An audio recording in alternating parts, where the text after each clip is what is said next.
데살로니가전서 5장 9절로 제가 봉독하겠습니다. 하나님이 우리를 세우심은 노하심에 이르게 하심이 아니요 오직 우리 주 예수 그리스도로 말미암아 구원을 받게 하심이라. 예수께서 우리를 위하여 죽으사 우리로 하여금 깨어있든지 자든지 자기와 함께 살게 하려 하셨느니라. 그러므로 피차 권면하고 서로 덕을 세우기를 너희가 하는 것 같이 하라. 아멘. 원래는 말할 필요도 없을 정도로 많이 어려웠던 시절을 지냈습니다. 이렇게 어려운데 뭐 그렇게 감사할 게 많이 있을까라고 생각하시는 분들이 있습니다. 우리가 감사하자 그렇게 얘기하면 뭐 감사할 게 있어야지 이렇게 생각하시는 분들이 많습니다.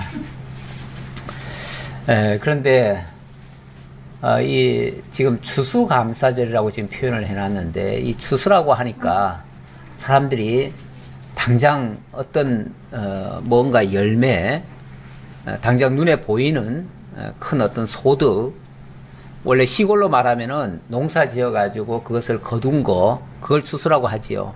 근데 이제 도예지는 그런 농사를 안 짓다 보니까 어떤 경제 활동을 통해서 많은 이득을 얻었느냐 안 얻었느냐, 그래서 그 이득 얻은 걸 가지고 열매다, 추수다, 이렇게 보통 표현을 합니다.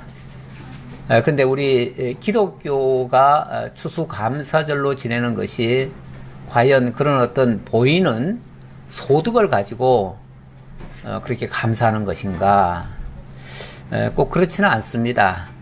만약에 그런 거라면은 원래는 소득이 오히려 줄어들었겠죠.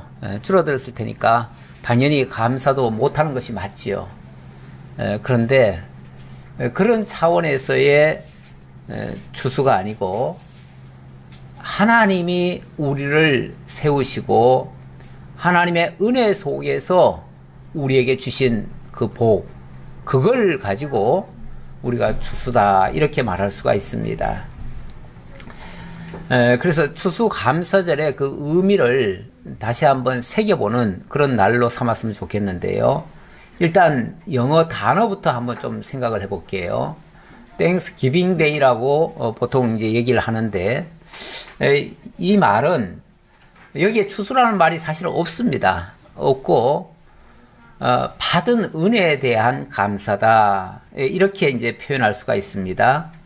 근데 무슨 은혜를 우리가 받았는가 하면은, 그 은혜를 주시는 분은 하나님이시고요, 하나님께로부터 받은 은혜, 그걸 얘기하는 거죠. 하나님께로부터 받은 은혜라고 한다면은 당연히 구원의 은혜부터 시작하지요. 구원의 은혜고, 하나님께서 우리에게 모든 필요한 것을 공급하시는 것도 당연히 포함되고요. 뿐만 아니라 섭리하시고 인도해 가시는 모든 일들, 그까지를 다 하나님께로부터 받은 은혜라, 이렇게 표현할 수가 있고, 그것을 우리가 기억하기 위해서, 우리는 기억을 하지 않으면요, 기념을 하지 않으면은 자꾸만 잊어버려요. 잊어버리기 때문에, 잊어버리면은 현실의 어려움만을 자꾸 느끼고 그것 때문에 원망 불평을 앞세울 수가 있어요. 그래서 우리가 하나님의 은혜를 자꾸만 기억할 필요가 있습니다. 그래서 그걸 기억하자는 의미에서 추수감사절이라고 날을 정하고 그 날을 우리가 지켜가는 겁니다. 그러니까 날 자체를 지키는 게 아니라 그 날을 통해서 하나님의 은혜를 되새기자, 그 얘기죠. 그런 의미에서 그 새길 수 있는 그런 방편으로서 먼저 말씀으로 확인을 하고, 받은 은혜가 얼마나 컸는가를 다시 한번 확인하고, 그리고 그것이 우리의 몸에 체득화되게 하려고 사실은 이런 날은 우리가 성찬식도 합니다. 그래서 성찬식 하면서 동시에 피부로도 느끼고 우리 마음으로도 깨닫고 실제로도 확인할 수 있는 그런 시간이 되었으면 좋겠습니다. 추수감사절의 그 유래에 대해서는 제가 수없이 매년 말씀을 드렸기 때문에 또 잔소리 같은 소리로 들리겠지만은 그래도 다시 한번 새긴다는 의미에서 조금만 말씀드리자면요. 1607년 영국은 그 당시 영국 국교가 있었습니다. 원래는 천주교가 그전에는 있었고요. 그 다음에 영국이 국교, 이제 지금으로 말하면 성공회죠. 그 성공회가 있었습니다.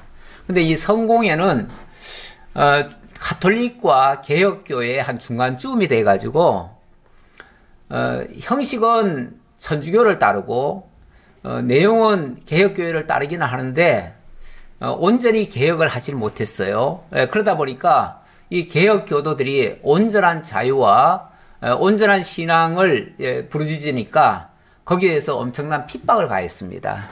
특히 그것이 영국 그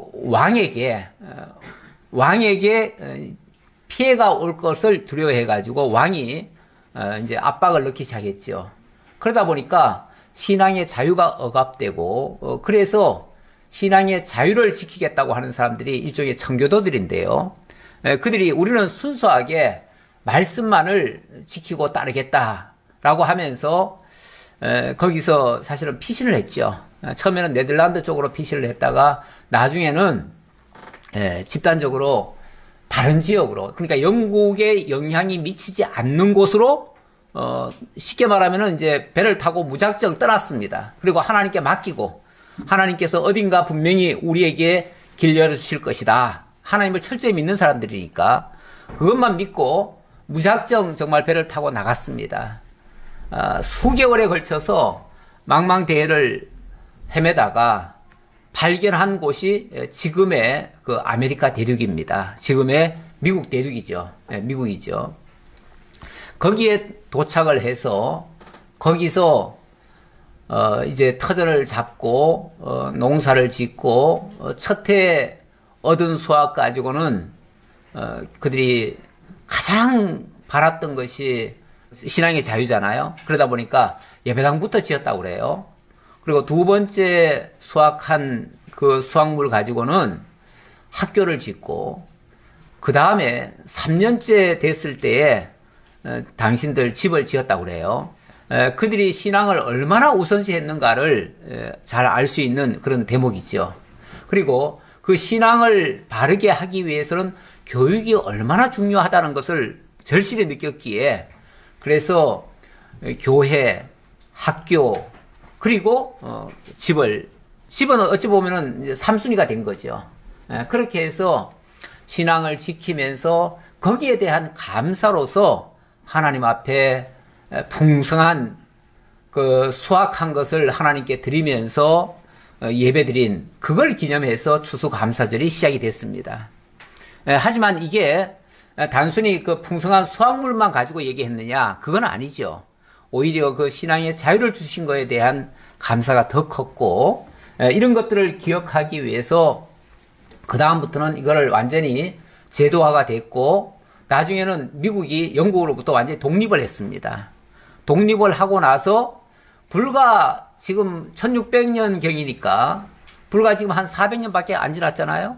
한 400년 만에 지금 전 세계를 지배하고 어찌 보면은 전 세계를 리드하는 그런 국가가 됐죠. 정말 이거야말로 하나님의 엄청난 은혜의 섭리가 아닐 수 없지요. 물론 뭐 그들이 잘한 부분도 있고 못한 부분도 있습니다.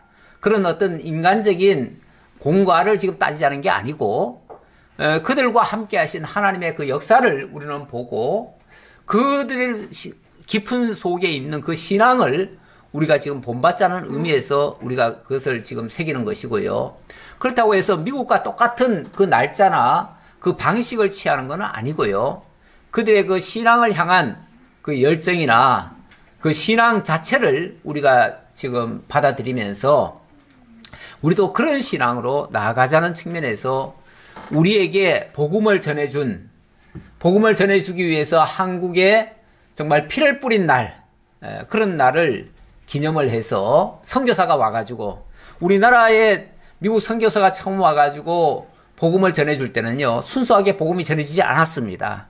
오히려 복음 전해주러 왔다가 피를 흘렸죠.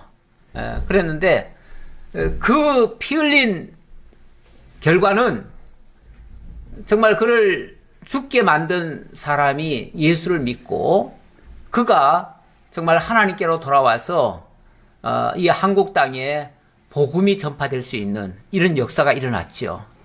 우리 하나님이 하시는 일이 이렇습니다. 많은 피를 흘리게도 하셨지만은 그 피 흘림 위에 정말 거룩한 하나님의 교회가 세워지고 그걸 통해서 무수한 생명의 역사가 일어나는 거죠.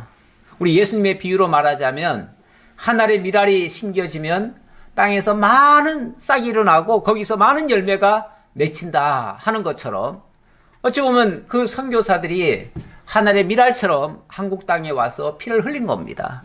그리고 나니까 한국 땅에 무수한 정말 구원의 역사가 일어났고 그 구원의 역사로 말미암아 오늘 한국교회가 세워졌고 오늘 우리까지 그 구원의 반열에 참여하게 되었습니다.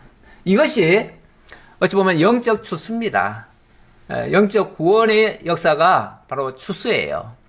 그래서 우리는 철저하게 우리에게 복음을 전해준 그날을 기념하고 그걸 잊지 말자고 그렇게 해서 제정한 날이 한국식의 추수감사절입니다. 그래서 미국하고는 달라요. 날짜도 달라요. 방식도 다르고요. 모든 게 다릅니다. 그래서 사실은 우리나라에 처음에 그걸 지키기 시작한 거는 추수감사절이 아니고 선교감사일입니다. 원래 왜냐하면 복음을 전해준 거기에 대한 감사였으니까요. 선교감사일인데 이게 이제 조금 나중에 이제 감리교하고 원래 장로교는 선교감사일로 지켰는데 나중에 이제 감리교하고 이렇게 이제 우리 같이 지키자 해가지고 협상을 해가지고 추수감사절로 바뀌었어요. 그리고 날짜도 약간 수정을 하고 왜냐하면 감리교와의 관계도 있어야 되니까 그래서 이걸 종합해서 오늘날로 해가지고 11월 셋째 주일로 확정이 됐습니다. 그래서 우리나라의 추수감사절은 육적 추수가 아니라 바로 영적인 추수다. 영적인 추수의 의미를 우리가 절대로 잊지 말아야 된다. 이 부분에 대해서 기억하자고 제가 다시 한번 일깨워 드렸습니다. 오늘 본문의 말씀 보니까 이렇게 시작하네요. 하나님이 우리를 세우심은 노하심에 이르게 하심이 아니요 오직 우리 주 예수 그리스도로 말미암아 구원을 받게 하심이라. 하나님이 우리를 세워주신 것은 하나님이 우리를 이 자리에 있게 하신 것은 하나님이 우리를 이 지상교회의 멤버로 참여시켜 주신 것은 우리에게 진노를 위해서가 아니라 하나님의 구원을 받게 하려고 그런다. 그것도 예수 그리스도로 말미암아 구원을 받게 하려고 우리를 세워주신 것이다. 오늘 우리를 이 자리에 있게 하신 것은 예수 그리스도로 말미암아 구원을 받게 하려고. 이게 구원이 바로 열매 아닙니까? 신앙의 결정적인 그런 열매인데 그 열매를 우리들에게 얻게 하시려고 우리를 세우신 것이다. 그래서 노하심에 이르게 하심이 아니요. 그냥 내버려 두면 노하게 이르지요. 그렇죠? 만약에 사람이 죄악된 그 유전적인 요소를 가지고 그대로 살다가는 모두가 다 하나님의 그 진노하심에 빠질 수가 있습니다. 그래서 하나님이 그냥 내버려 두시면은 우리 모두가 다 하나님의 노하심에 이르게 될 것인데 그 노하심에 이르게 하지 아니하고 하나님의 구원에 이르게 하려고 그랬다. 자, 구원에 이르게 하려고 하셨는데 그러면 예수께서 우리를 어떻게 하셨길래 구원에 이를 수 있는가를 10절에 얘기를 합니다. 예수께서 우리를 위하여 죽으사 우리로 하여금 깨어있든지 자든지 자기와 함께 살게 하려 하셨느니라. 예수께서 우리에게 하신 일은 바로 당신이 우리를 대신해서 죽으셨다는 겁니다. 대신하여 죽은 것은 죄값을 위해서 죽으신 거다. 죄값을 지불하시기 위해서 죽어주신 것이다. 그런데 그렇게 죽으신 이유는 우리로 하여금 깨어있든지 자든지 잔다는 말은 죽었다는 말이고, 깨어있다는 말은 다시 살아난다는 얘기죠. 그러니까 살든지 죽든지 이 말이기도 하고요.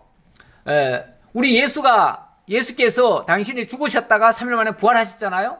그게 이제 삶과 죽음이라고 하는 게 있잖아요. 예수님에게 있는데 그 예수님의 죽으심과 예수님의 부활에다가 우리의 삶과 죽음을 거기다가 같이 묶으시는 거예요. 묶어가지고 그리스도와 우리가 일체가 돼서 함께 죽고 함께 살게 하려고, 그래서 영원히 살게 하려고, 이걸 다른 말로 이제 구원이라고 한 거죠. 그러면서 앞에 이미 구원을 얻게 하려고 그렇게 했다라고 말씀하시면서 그렇게 하는 과정을 지금 설명하는 거예요.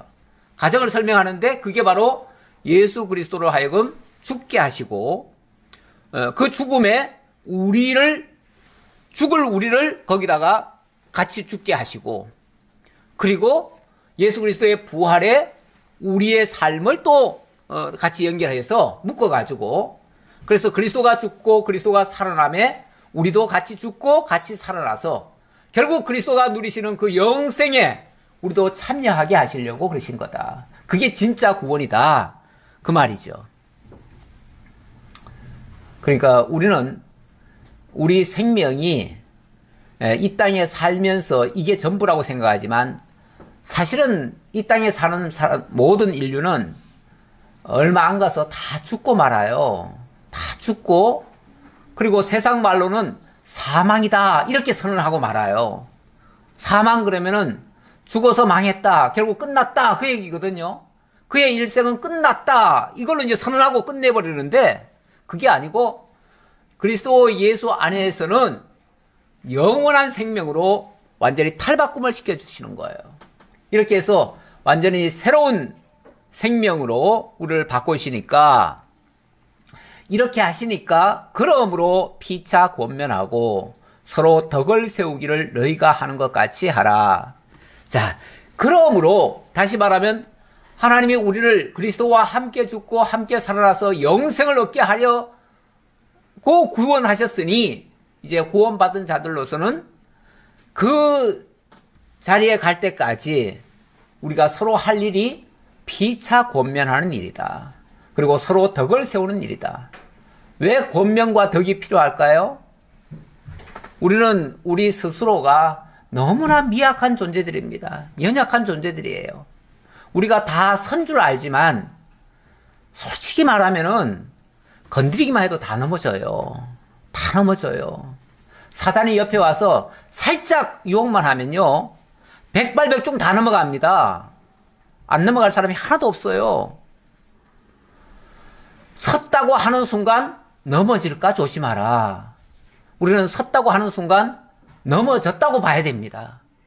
그러니까 나는 다 알았다, 다 자랐다, 나는 컸다 이렇게 생각하는 순간 이미 사단의 밥이 돼버립니다. 그러니까 우리는 한시도 이렇게 자고해서는 안 됩니다. 스스로 섰다고 하는 그것을 성경적 표현으로는 그걸 교만이라고 얘기를 해요. 우리는 교만할 수가 없습니다. 교만해서는 백발백중 다 무너집니다. 실패합니다. 가끔 저도 이 정도면 되지 않았는가 싶어요. 예. 그래서 이제 우리 교회도 이제는 든든해졌다라고 생각하는데, 그렇게 생각하는 순간 어느 날 보면은 와장창 하는 모습이 보일 때가 있어요. 절대 방심할 수가 없습니다. 안심할 수가 없습니다.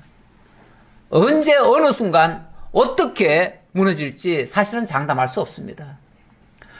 개인적으로도 마찬가지고요.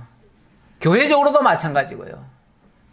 저도 지금 오늘 이렇게 지금 강단에 서서 말씀을 전하지만 내일 어떻게 될지 솔직히 모릅니다. 우리는 정말 내일을 몰라요. 아무도 몰라요. 그러니까 오늘이라 일컫는 날 동안에 서로 권면해야 됩니다. 서로 힘을 북돋아 줘야 됩니다. 서로 유익하게 해줘야 됩니다. 서로 살려줘야 됩니다. 자존심 세울 문제가 아닙니다. 붙들어 달라고 해야 됩니다. 차라리. 예. 약하면은 약한 것을 솔직히 하나님 앞에 고백하셔야 됩니다. 우리 이렇게 약한 존재입니다. 이렇게 부족한 존재입니다. 이렇게 미련하고 이렇게 어리석고 우리 주님께서는 우리와 함께 죽고 우리와 함께 영원히 살고자 해서 구원의 자리에 세우셨는데 우리는 어느 순간 어떤 지점으로 떨어질지 모른다. 이거를 명심하고 정말 하나님 앞에 다 회개하는 마음. 우리 말씀운동 산하의 교회들이 참 한 가지 큰 참 장점이기도 했지만은 한동안은 이제는 그게 폐단이 되기도 합니다. 우리가 구원받았던 것에 이 확신이 너무 큰 나머지 구원을 잃을 수 있다는 이 생각은 꿈에도 못하고요. 내가 넘어질 수 있다는 생각도 잘 안 합니다. 그러다 보니까 웬만한 잘못을 해도 회개할 줄 몰라요. 회개라는 용어 자체가 아예 사라져버리기도 했어요. 한동안 우리들 입술에서 회개라는 단어가 나오면은 지난번에 어떤 일이 있었냐면은 우리 노회가 통합을 했어요.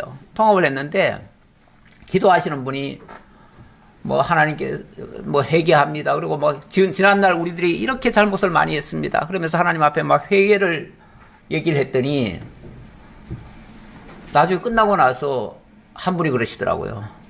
아이고 회개라는 말 참 오랜만에 들어보네. 얼마 만에 들어보는 소린가 하면서 그 말 속에는 아직도 뭘 회개를 하고 앉았나 이런 식으로 반응하는 느낌이에요. 제 느낌은 듣기에 따라서 상당히 사실은 좀 불편하더라고요. 불편한데 그만큼 회개를 잘 할 줄 모른다는 거. 이게 구원의 확신이 있는 사람들이 더 그렇습니다. 구원의 확신이 있는 건 좋습니다. 나쁜 게 아니에요. 근데 그것 때문에 교만하라는 것까지는 아닙니다. 자고하라는 얘기는 아니에요. 하나님이 우리를 세워주신 것은 하나님의 죽음과 그리스도의 죽음과 그리스도의 부활에 참여하게 하려는 것이지, 그러려면은 그리스도의 죽음의 자리까지 사실은 내려가기까지도 해야 되는 겁니다. 그러면은 늘 자기를 서서 복종시켜야 됩니다. 사도 바울이 그걸 몰라가지고 구원의 확신이 없어가지고 나는 날마다 죽노라 했겠습니까? 사도 바울은 날마다 자기를 쳐서 복종시키는 일을 했습니다. 우리는 한시도 깨어있지 아니하면 언제라도 넘어질 수 있는 그런 연약한 자이기 때문에, 그래서 더욱 필요한 것이 피차 권면입니다. 피차 권면. 피차 권면하라. 그리고 서로 덕을 세우기를 너희가 하는 것 같이 하라. 뭐 하나님이 주시는 하나님의 복만 자꾸 얘기할 게 아니라 너희도 좀 끼쳐라 그 말이에요. 너희도 좀 끼쳐라. 너희가 손수 좀 도와주고 손수 좀 끼치고 유익을 주고 이렇게 하라. 그 얘기죠. 제가 9절로 11절에서는 피차 권면하고 덕을 세움으로써 구원의 열매를 완성한다. 제가 완성이라는 표현을 썼어요. 예. 뭐 성경에 있는 얘기는 아닌데 의미적으로 완성이라는 말을 썼는데, 구원을 이루시는 분은 누구시죠? 하나님이시죠. 우리를 구원해 주시는 분이 하나님이시죠. 하나님이신데 하나님이 구원해 주신 것을 우리가 정말 떠나보내지 않도록, 잃어버리지 않도록 우리가 서로 격려하고 붙들어주는 역할도 필요하다. 그걸 통해서 완성이 되어진다. 이제 그런 측면에서 제가 완성이라는 표현을 쓴 거예요. 그러나 어쨌든 구원의 열매는 하나님의 은혜로 이루어지는 건 틀림없습니다. 그러나 피차 권면과 덕이라고 하는 것이 우리가 마땅히 할 도리다. 이것까지 포함해서 구원의 열매로 제가 설명을 드렸고, 이번에는 12절로 15절에서는 화목하고 사랑함으로써 선한 열매를 맺을 수 있다. 이 말씀을 드립니다. 우리가 구원받았다. 나 구원받았네. 너 구원받았네. 우리 구원받았네. 한동안 찬송 많이 했지요? 그 찬송 많이 했는데, 그래요. 구원받은 거 참 좋아요. 정말 찬송할 일이고 감사할 일이고 구원받은 그 하나만으로도 감사가 넘치죠.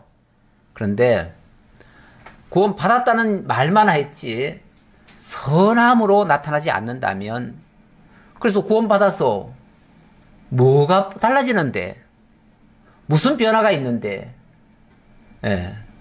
남에게 무슨 영향을 끼치는데, 오히려 기독교인들이 너무 구원만 강조하고 구원받았다고 자고하고 자기들끼리만 그렇게 하니까 사회로부터 오히려 비난, 멸시를 받는 경우도 있습니다. 오히려 우리가 선한 모습을 보여줘야 되는데, 그 선한 모습이라고 하는 것은 화목과 사랑이라는 걸 통해서 보여져야 된다, 그런 뜻이죠. 그래서 내용 보겠습니다. 형제들아, 우리가 너희에게 구하노니 너희 가운데서 수고하고 주 안에서 너희를 다스리며 구원하는 자들을 너희가 알고 그들의 역사로 말미암아 사랑 안에서 가장 귀히 여기며 너희끼리 화목하라. 자, 일단 우리 하나님께서 그리스도 예수를 희생시켜서 그리스도의 몸된 교회를 이 땅에 세우셨습니다. 희생시켜가면서 교회를 세우셨다는 것은 그 희생이라고 하는 게 바로 사랑이거든요. 우리도 그 안에 참여한 우리들도 희생이라고 하는 것이 없이는 그 교회를 유지할 수가 없습니다. 그래서 그리스도께서 당신을 희생하고 교회를 세우신 것처럼 주 안에서 너희를 다스리며 구원하는 자들도 그들의 그 희생, 그들의 역사로 말미암은 그 사랑 안에서 그거를 같이 깨닫고, 그러니까 먼저 된 자들이 먼저 사랑하라, 그 얘기예요. 먼저 사랑하고 먼저 희생함으로써 그리스도의 사랑이 온전히 먼저 된 자들로 하여금 성도들에게 미치고, 그것이 또 선한 열매로 맺혀져 갈 수 있도록 하라, 그런 의미에서 하는 표현이에요. 그래서 사랑 안에서 가장 귀히 여기며, 얼마나 귀한 거냐, 그 희생하는 일이 얼마나 귀한 거냐, 얼마나 값진 거냐, 이걸 서로 존중하고 인정하고, 그러면서 너희끼리 화목하라. 이 화목이라고 하는 거는요, 모든 것이 용납될 때 화목이 일어나거든요. 그러면 서로가 서로의 그 희생을 알아주고, 서로의 그 수고를 인정하고, 서로의 그 직임을 존중하고, 서로의 역할을 장려하고 격려할 때에 화목이 일어나는 거겠죠. 이제 그런 차원에서의 화목을 이야기하는 거죠. 또 형제들아, 너희를 권면하노니 게으른 자들을 건계하며 마음이 약한 자들을 격려하고 힘이 없는 자들을 붙들어주며 모든 사람에게 오래 참으라. 뭐 또 중복되는 말 같기는 한데 사실 이런 거는 잔소리가 아니고요, 많이 강조가 돼야 됩니다. 교회에서 많이 강조가 돼야 돼요. 이 사실을 모르고 예수 믿으면은 무조건 구원받는다, 구원받는 그거에만 초점을 맞춰가지고 나 교회 다니는 이유는 나 구원받기 위해서야, 그럼 나 교회 다녀서 구원받았으면 됐지 뭐, 그리고 더 이상은 이제 모르는 거죠. 모르면은 그걸 성경상으로 뭐라고 얘기하냐면 좀 게으른 자들, 이렇게 표현을 합니다. 그러니까 자기 구원받은 것만 만족하고 함께 형제된 자들에게 마땅히 해야 될 그런 도리를 하지 않는 모습, 그런 거를 이제 좀 게으르다 이렇게 표현하는데, 그런 자들을 권면하래요. 권면하고 권계하고, 권면과 권계, 권면은 이렇게 하십시오라고 일러주라는 얘기고, 권계라고 하는 것은 그렇게 하지 않으면 안 됩니다라고 이렇게 이제 뭔가 일깨워주라는 거죠. 그리고 마음이 약한 자들을 격려하고, 혹시 또 어린 성도들 같으면은 작은 일에도 별것도 아닌데 그런 것들 때문에 자꾸만 상처를 입어요. 상처를 입으니까 그 상처 입는 자들에게는 또 격려라고 하는 게 필요합니다. 그리고 힘이 없는 자들은 붙들어주며, 성도들 간에 좀 연약하고 스스로 일어서기 힘든 분들이 있어요. 그런 분들은 붙들어주는 역할을 해야 돼요. 아무래도 그래서 교회에 직임자들을 세우는 이유는 모두에게 그렇게 하라고 하기에는 감당이 안 돼요. 감당이 안 돼요. 그리고 스스로 서기도 힘드는데 남까지 붙들어 주기는 힘들잖아요. 그러니까 먼저 깨닫고 먼저 일어서신 분들이 아무래도 좀 더 희생하시면서 그들을 좀 돌보아주고, 혹시 주저앉아 있으면 좀 붙들어서 이렇게 세워주고, 걷지 못하면 함께 좀 걸어주고, 뭐 정 만약에 혼자 못 걸으면 업어라도 주고, 뭐 어떻게 해서든지 좌우간 이렇게 돕는 역할을 좀 해주라 그 말이죠. 그러면서 모든 사람에게 오래 참으라. 아마 그 사랑장에서, 고린도전서 13장이 사랑장이라고 보통 얘기하는데, 그 사랑장은 마지막 결론에 가서는 사랑은 오래 참고부터 시작해서 끝까지 견디느니라 이렇게 끝나죠. 오래 참고 견디는 거, 그거를 보통 인내라 그렇게 표현하는데, 인내가 모든 열매를 만드는 최종 단계입니다. 최종 단계.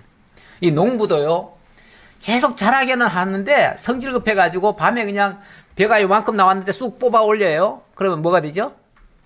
다 죽어버리죠. 끝까지 참아야 됩니다. 덜 여무는 것 같아도 참으면 됩니다. 그 마지막 끝 결론이 참음으로써 열매가 맺혀져요. 그거 못 참으면은 말짱 도루묵이 돼버려요.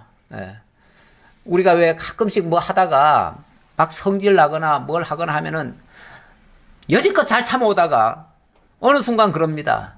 더 이상은 못 참아. 그리고 그냥 일 저질러 버리죠. 이판사판이죠. 그때 가면은 이판사판이에요. 그때는 이성을 잃어버려요. 그러면 지금까지 쌓아올린 모든 것들이 다 뭐 되죠? 물거품 돼버려요. 물거품 돼. 그 마지막 참음이 굉장히 중요합니다. 마지막 하나 못 참아가지고 결국은 끝장이 나는 거예요. 오래 참는 것이 중요한데, 이것이 선한 열매를 맺는데 굉장히 중요한 요소라는 거예요. 그래서 이렇게 화목하고 사랑함으로써 선한 열매를 맺을 수가 있다라는 것이고요. 또 한 가지 경계하는 말씀을 더하지요. 삼가라는 말은 경계하는 말이에요. 삼가, 누가 누구에게든지 악으로 악을 갚지 말게 하고 서로 대하든지 모든 사람을 대하든지 항상 선을 따르라. 보복, 복수심, 이거는 정말 악한 생각입니다. 악한 생각인데, 사람들이 자기 뜻에 반하는 것이 있으면요, 악심을 품게 돼요. 그렇게 돼서 결국 악을 악으로 갚는 경우가 있는데, 성경상으로는 절대 악을 악으로 갚지 말라고 그러죠. 악을 악으로 갚으면 악이 악을 또 뒷대해요. 피는 피를 또 불러요. 그렇듯이 어떤 경우에도 악하게 혹시 나오더라도 선으로 대해주라. 그것이 정말 머리에 숯불을 얻는 것과 같다. 이렇게도 표현했는데, 우리 정말 믿음의 사람들은 어떤 경우에도 선한 반응을 해야 된다는 거죠. 선한 반응을. 상대가 악하니까 나는 못 참아. 이거는 우리 믿는 사람의 모습은 아니다. 믿는 사람으로는 끝까지 참아야 된다. 그래서 선한 열매를 맺어가야 된다. 그런데 이거 이제 결과적으로는 주님께서 하신다는 얘기예요. 하신다는 얘기인데 우리로 하여금 일깨워서 하게 하신다. 이런 뜻이고요. 자, 그 다음 16절로 24절까지 여기서는 미쁘신 하나님의 뜻을 따르면 거룩의 열매가 맺혀진다라는 말씀으로 오늘 말씀을 마치려고 하는데요. 항상 기뻐하라. 쉬지 말고 기도하라. 범사에 감사하라. 이것이 그리스도 예수 안에서 너희를 향하신 하나님의 뜻이니라. 성령을 소멸하지 말며 예언을 멸시하지 말고 범사에 헤아려 모든 좋은 것을 취하고 악은 어떤 모양이라도 버리라. 자, 성령을 소멸하지 말고 예언을 멸시하지 말고 성령 소멸하지 말라. 성령이 우리에게 일깨워주는 게 뭐죠? 앞에서 지금 권면하는 것들이 성령의 말씀이에요. 성령께서 사도 바울을 통해 우리에게 이렇게 알려주시는 거예요. 알려주시는데 이거를 무시하는 것이 성령을 멸시하는 거예요. 뭐 어떤 사람들은 방언, 공중 예배에서 자꾸 방언을 하니까 공중 예배에서는 방언을 하시는 게 아닙니다. 라고 했더니 성령을 해방한다고 막 난리를 치시는 분이 있어요. 공중 예배는 원래 방언하는 게 아니에요. 방언은 조용히 하나님 앞에 기도할 때 그때 당신들이 하시면 되지요. 그것까지 말리지는 않지요. 교회에서 말리지는 않는데 공중에서는 공중의 전체의 덕을 위해야 되기 때문에 거기서는 그렇게 하면 안 되지요. 그래서 그걸 막았는데 성령이 해방한다고. 성령 해방죄는 금생과 내세에도 용서가 없다고. 이렇게 표현하시는 분이 있는데 그렇지 않습니다. 성령 해방죄라고 하는 것은 하나님의 인도하시는 것을 이제 가로막거나 가장 결정적인 것은 예수가 그리스도라고 알려주셨는데 성령이 알려주셨는데 그걸 거부하는 죄. 그래서 예수를 믿지 않게 되는 죄. 이게 성령 해방죄입니다. 해방죄고 지금 여기서의 본문은 앞에서 이렇게 쭉 설명을 했는데 이게 이제 하나님의 뜻이라고까지 얘기를 했는데 이게 하나님의 뜻이라고 했죠? 예. 그랬는데 그거를 무시하는 거. 근데 하나님의 뜻이라고 뭘 얘기했나요? 앞에서? 항상 기뻐하라. 쉬지 말고 기도하라. 범사에 감사하라. 이것이 그리스도 예수 안에서 너희를 향하신 하나님의 뜻이니라. 너희를 향하신 하나님의 뜻. 우리를 향하신 하나님의 뜻. 하나님이 우리에게 아예 꼭 집어가지고 내가 너희한테 이걸 원해. 그 말이잖아요. 내가 너희한테 이걸 원해. 이걸 원하는데 항상 기뻐해. 항상 기뻐했으면 좋겠어가 아니에요. 기뻐해요. 그냥. 이거 명령형이에요. 기뻐해. 아이 슬픈 일이 많은데 어떻게 기뻐해요? 근데 슬프다고 계속 슬프지요 그러니까 점점 더 우울해져요. 그렇죠? 예. 어렵다 하는 사람에게 계속 어렵죠 그러면은 진짜 어려워 죽겠어요. 이게 말이라는 게요. 말이라는 게 별거 아닌 것 같은데 그 사람의 마음을 움직이고요. 그 사람의 생각을 바꾸기도 해요. 그래서 자꾸 부정적인 생각, 부정적인 말, 부정적인 행동을 하도록 말을 하면요. 실제로 부정적으로 바뀌어져 가기도 해요. 그래서 우리들 입술에서 사실은 부정적인 말은 하지 말라고 돼 있어요. 성경도 그렇게 얘기하고 있어요. 예. 그런 거는 아예 말도 하지 말라는 식으로 얘기하고 있어요. 그래서 우리가 정말 선한 말을 해야 되고 거룩하고 의로운 그런 말을 해야 되는데 그렇게 하기 위해서는 항상 기뻐하라. 쉬지 말고 기도하라. 항상 기뻐하라. 범사에 감사하라. 요즘 이제 제가 신학교 강의를 가다 보니까 한 목사님은 계속해서 무슨 말끝마다 감사합니다. 너무 그러니까 난 이상하더라고요, 사실은. 내가 그렇게 안 해봐가지고. 안 해봤는데. 그런데, 이 사람이 그냥 말로만 진짜 감사하다고 그런 줄 알았더니 나중에 보니까 별의별 걸 가지고 다 감사하다고 그래요. 진짜 감사가 넘치더라고요. 감사가 넘치니까 막 늘 기뻐해요. 그러면서 많은 사람들에게 뭐든지 막 해주려고 막 그렇게 하고 실제로 또 많이 또 봉사도 하고 그래요. 그걸 보면서 이분이 감사하는 게 그냥 말로만이 아니라 진짜 감사가 있구나. 진짜 기뻐하는구나. 그걸 제가 느꼈고요. 제가 어제 사실은 우리 총회장 취임식이 있어가지고 제가 다녀왔습니다. 다녀왔는데 우리 총회장님이 굉장히 소위 말해서 목회 성공하셨어요. 성공하셨는데 이분이 달 입술에서 나오는 말이 말끝마다 사람 이렇게 만나서 이렇게 아주 옆에 가서 친절하게 얘기를 하는데 얘기할 적마다 무슨 말부터 하냐면은 이거 참 좋습니다. 얘기해요. 참 좋습니다. 항상 좋다는 거야. 예.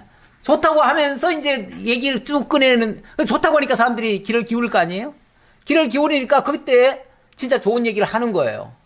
그러니까 사람들이 싹 빨려 들어와요. 그러면서 그 좋은 거라니까. 사람들 다 좋은 거 좋잖아요. 그쵸? 나쁜 소리 해봐요. 사실은 듣기도 싫지요. 내가 듣기 싫은 소리 하면 막 짜증나고 그러잖아요. 정말 그런 소리 듣기도 싫지요. 그런데 좋은 얘기라고 하면서 진짜 좋은 얘기를 만약에 거기다 복음을 실어가지고 얘기를 하면 얼마나 듣고 싶겠어요. 근데 딱 들어보니까 진짜 빨려 들어가는 느낌이에요. 그러다 보니까 사람들에게 복음을 엄청 전해가지고 진짜 교회도 부흥을 하시고 또 그것을 다른 목회자들에게도 전해가지고 상당히 정말 잘하고 있어요. 지금 이제 코로나 이 시기에도 교회가 엄청 부흥을 했다고 그래요. 예. 이런 교회가 많지 않거든요. 많지 않은데, 실제적으로, 그렇게 늘 긍정적으로 또 이렇게, 좋은 말로 이렇게 하니까, 되는데, 여기 보니까 항상 기뻐하라, 쉬지 말고 기도하라, 범사에 감사하라. 이 말씀도 같은 맥락이라고 저는 봅니다. 같은 맥락으로 봐요. 하나님이 우리에게 주시는 것이 복음입니다. 복음이란 말 자체가 원래 기쁜 소식이란 얘기예요. 기쁜 소식이고 좋은 소식이고 아름다운 소식이에요. 아니, 기쁘고 좋고 아름다운 이야기를 하면서 짜증나면 되나요? 화가 나면 되나요? 막 누가 들어도 다 기뻐야 해야지요. 그게 맞는 얘기죠. 그래서 이 진리의 말씀을 들으면서 우울해하는 것은 옳지 않습니다. 하나님의 말씀이 정말 복음으로 들려져야지 막 무거운 짐처럼 들려지는 것은 글쎄요. 제가 그렇게 혹시 전했을까요? 그렇게 전한 부분이 있다면 용서하시고 그런 부분은 저도 만약에 일깨워주시면은 저도 고쳐야지요. 만약에 무거운 짐으로 여러분들에게 담아드렸다면 그거는 제가 잘못 전한 겁니다. 복음은 정말 기쁜 소식이에요. 들으면 자유와 평안과 기쁨이 넘쳐야 됩니다. 그 안에서 정말 평온함이 있어야 됩니다. 그래서 악은 어떤 모양이라도 버리라. 범사에 헤아려 좋은 것은 취하고, 혹시 저러다 보면은 부정적인 얘기가 들릴 수도 있을 거예요. 그런데 범사에 헤아려서 그런 것들은 다 뭐 하라고요? 버리래요. 그냥 버리면 된대요. 버리면. 그래요. 우리가 혹시라도 잘못 들려진 게 있으면요, 그런 것들은 버리면 돼요. 좋은 것은 취하면 되고요. 그것도 누구 탓할 게 아니라 내가 그렇게 선별할 수 있잖아요. 그렇죠? 우리 선별할 수 있을 능력 되니까 선별해 주시면 좋겠고요. 평강의 하나님이 친히 너희를 온전히 거룩하게 하시고, 자, 이 결론적인 말씀인데요. 평강의 하나님이 친히 너희를 온전히 거룩하게 하시고, 또 너희의 온 영과 혼과 몸이 우리 주 예수 그리스도께서 강림하실 때 흠없게 보존되기를 원하노라. 너희를 부르시는 이는 미쁘시니 그간 또한 이루시리라. 자, 결론적으로는 친히 너희를 온전히 거룩하게 하시고 온전한 거룩의 열매를 맺게 하신다, 그 얘기죠. 뿐만 아니라 우리를 부르신, 아까 처음에 서두에 우리를 세우셨다 그랬는데, 우리를 세워서 부르신 그분이 어떤 분이라고요? 미쁘신 분이다. 미쁘신 분이니까 그분이 반드시 그렇게 이루실 것이다. 우리에게는 하나님이 하시는 그 일에 참여하라, 그 얘기예요. 참여하라. 참여해서 함께 기뻐하고 함께 감사하고 함께 영광 돌리고 함께 그 은혜 속에 은혜를 누리며 그렇게 영원한 행복을 누리며 살라. 이러한 축복의 말씀이 되겠습니다. 기도하겠습니다. 아버지 하나님 감사합니다. 오늘도 저희에게 주신 은혜의 말씀, 구원의 열매, 선한 열매, 그리고 거룩의 열매를 우리 주 하나님께서 친히 설계하셨고, 우리에게 항상 기뻐하고 쉬지 말고 기도하며 범사에 감사함으로 온전히 이루라고 말씀하여 주시니 너무나 감사합니다. 그동안 하나님이 주신 그 복들을 우리들 입술로, 우리들 손발로 깨트려버리는 일들이 얼마나 많았는지 모릅니다. 저희들의 지난 날들의 모든 잘못 하나님 용서해 주시고, 정말 믿음으로 이 모든 은혜를 온전히 받아서 나도 그 복에 참여하고 남에게도 그 복을 나눠줄 수 있는 정말 복 있는 사람들이 될 수 있도록 인도해 주옵소서. 오늘 성찬과 성찬에 이제 하려고 합니다. 주님께서 인도하셔서 성찬도 은혜 중에 잘 감당하게 하옵소서. 예수님 이름으로 기도하옵나이다. 아멘. 성찬식을 곧바로 이어서 하도록 하겠습니다. 성찬식의 말씀, 그냥 성경 누가복음 22장을 준비했습니다. 누가복음 22장 19절과 20절 우리 한 목소리를 한번 합독해 봅시다.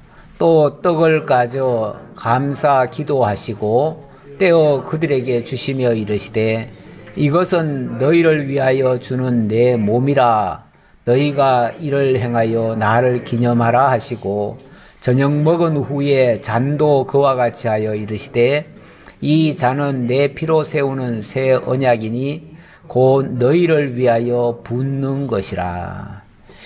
여기 19절의 말씀은 떡을 가져서 감사 기도하고 떼어주셨다 이런 표현을 하십니다. 떼어주셨다.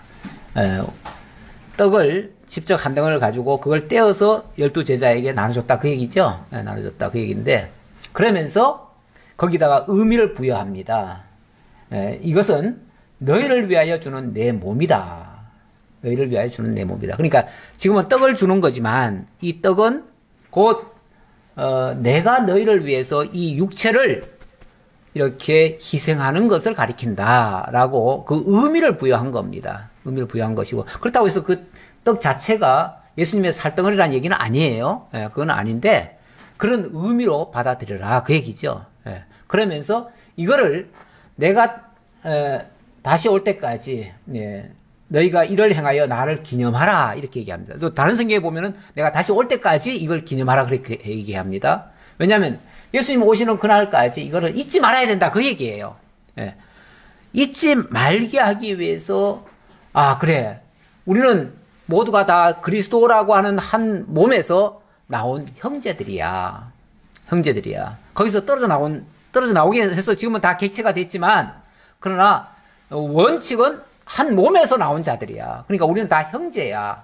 이걸 기억하려니까 떡을 떼는 일을 가끔씩 하라는 거예요. 그 떡을 뗀다는 거는 굉장히 어떤 의미에서 우리가 한 형제임을 확인하는 일이에요. 그래서 이거를 뭐 매번 하면은 그럼 우리가 뭐 언제 형제 아니었냐? 이렇게 또 반문할까봐 너무 자주 하는 것도 좀 그렇고요. 그래서 1년에 한 2차례만, 많이는 안 합니다. 사실 이 날이 어떤 의미에서 굉장히 중요한 날입니다. 왜요? 우리가 한 형제임을 또 확인하는 날이니까요. 그래서 먼저 하나님 앞에 예수님은 당신이 희생하는 것을 오히려 감사기도 하셨대요. 우리는 뭐 희생하면은 원통하잖아요. 억울하잖아요. 그렇죠? 그래요? 아닌가? 나만 그랬나? 우리는 뭔가 희생하면 손해보는 것 같고 남에게 베풀면은 나는 잃는 것 같고 그래서 그냥 억울한 느낌도 들고 막 그랬어요. 그런데 예수님은 당신의 몸을 제자들에게 다 떼어주면서 그걸 감사기도 하셨대요. 감사기도. 오늘 감사절인데 정말 이 희생하는 거를 감사로 여겼다. 우리 정말 진짜 믿는 사람은요. 그리스도의 희생을 우리가 받은 사람들 아닙니까? 그 받은 것을 우리도 나눠주는 것을 영광으로 여겨야죠. 감사로 여겨야지 이거를 손해라고 생각하면 안 된다. 그런 말씀을 아울러 한번 드리면서 어쨌든 우리는 이제 그리스도로 말미암아 한 형제 됐음을 기억하자라는 의미에서 떡을 나눠 드리겠습니다. 떡을 나누면서 그 의미를 기억해 주시기 바랍니다. 아버지 하나님, 우리 교회 성도들 모두가 생명의 떡에 참여해서 한 형제가 되었음을 기억하고자 떡을 떼려고 합니다. 우리 중에 한 사람도 그 의미를 모르고 먹는 자가 없게 하시고 내 몸을 사랑함 같이 서로 사랑하게 하옵소서. 예수님의 이름으로 기도하옵나이다. 아멘. 이 떡은 세례 받으시고 예수가 그리스도이심을 고백하신 분들이 참여합니다.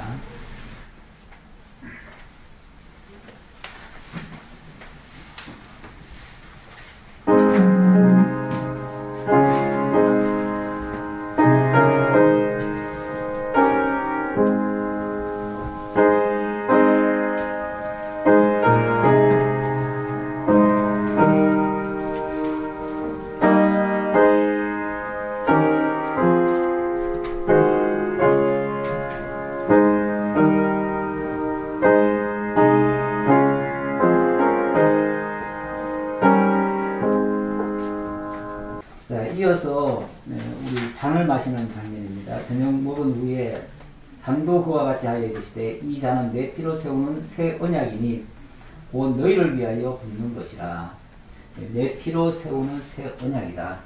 하나님의 언약의 말씀이 이 피 속에 있고 이 피가 결국은 하나님의 언약을 완성해서 우리를 영원한 생명으로 인도해 가신다는 뜻입니다.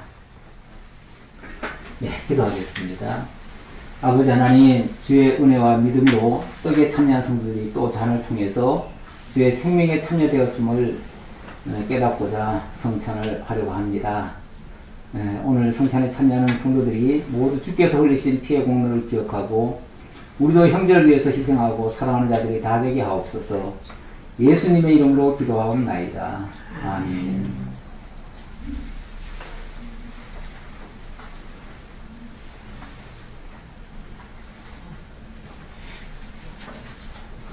이 잔은 받으시고 앞에 놓으세요. 여기 바로 드시지 말고 놓으셨다가 나중에